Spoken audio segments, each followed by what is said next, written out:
Hello, welcome back. My name is Sam Ederle, and today's common enemy is, you guessed it, Adam Lambert getting robbed in Season 8 of American Idol. If you're thinking that it's a little late for me to be commenting on this topic, then I agree. But what am I supposed to do? I would have loved to comment on it when it happened back in 2009, but I wasn't posting videos on Instagram back then. I was just finishing 8th grade, probably still thinking about my first kiss from a few months prior, where I successfully opened my mouth wide open and went all tongue, just like you're supposed to. You know what's crazy? Instagram didn't even exist back then. Instagram was launched about 17 months after America robbed Adam Lambert, the superstar sex symbol, of what should have been a landslide victory. So, let's get into it. Sidebar. Okay, this is an actual sidebar. Do you remember when shows played once a week and you would watch them with your family or friends or whoever, and then it would end and you would have to wait a whole week to see the next episode? I'm not just talking about American Idol, but like every show. I remember we watched 24 on Mondays, Lost on Wednesdays, American Idol on Thursdays, I think. I might have those days wrong, but it was something like that. And people would like talk about it at the lunch table and speculate on what might happen next episode, and no one had any way of finding out. So you just had to have a conversation and share ideas, and then the next episode would happen, and you would all come into school like, holy shit, did you see that episode last night? And everyone would be all excited, and the suspense and excitement for each show would last months and months, and now everyone is just watching different shows at different times. The whole thing is binged in one week, and there's maybe one conversation about what happened at the very end, but then it's over. And I'm not saying it's worse now, but I am saying that I was having more fun back then. I don't want to blame binge watching because it's fun, but it also sucks. It's like watching all 16 regular season football games and the playoffs in 1 week, and then having one conversation about the whole season at the end, and then it's just over, and you're sitting there wondering what to do for the remainder 51 weeks till the next season.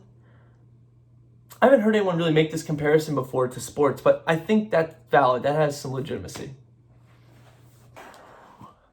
Okay. Adam Lambert, this guy. Lost to Chris Allen, this guy. Do I even need to say anything else? I mean, you shouldn't judge a book by its cover. Ed here has been a constant reminder of that. But one of these guys is clearly a rock star. And one of these guys is clearly a high school history teacher that assistant coaches the basketball team, even though he's like never played basketball.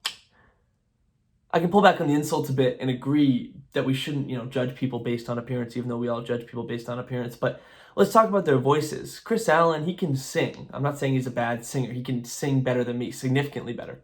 Probably. It's up for debate. But Chris Allen is a very talented singer. But Adam Lambert has one of the best voices we've heard in the last century.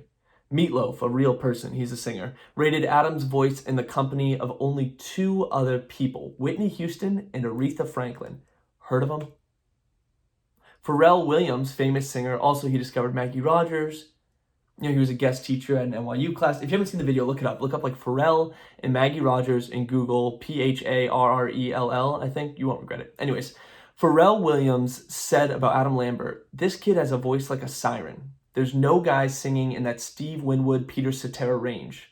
Now, I don't know Steve Winwood or Peter Cetera, but how good does that sound, right? It sounds really good. And coming from Pharrell, I think it's good.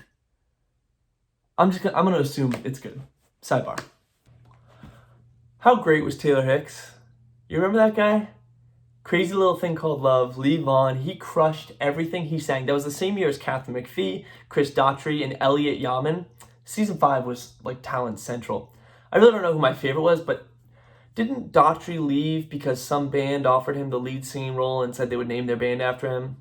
And then that became the band, Daughtry. Am I making that up? I don't think I'm making that up. Because I think he left and then I was all disappointed. My parents were like, no, he has a career ahead of him or something like that. I don't know. Season 5 was big time. The good news is that the Adam Lambert story has a happy ending. You see, when it was all said and done, the lifetime results kind of spoke for themselves. Adam became one of the most decorated American Idol contestants of all time. He did have multiple successful album releases, which was great, but he's now become the frontman for the band Queen. As in Queen, Queen. The one that used to have a frontman named Freddie Mercury. Don't know if you've heard of that guy. There was just a major movie made about them. Rami Malek won an Oscar for playing Freddie Mercury. I don't know that he deserved the Oscar, but that's a conversation for another time. But Adam Lambert is now the frontman for Queen. I'll say it one more time.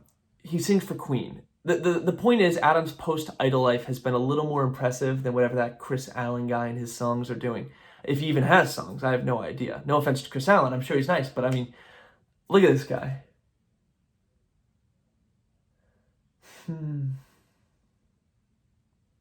Yeah. Thank you.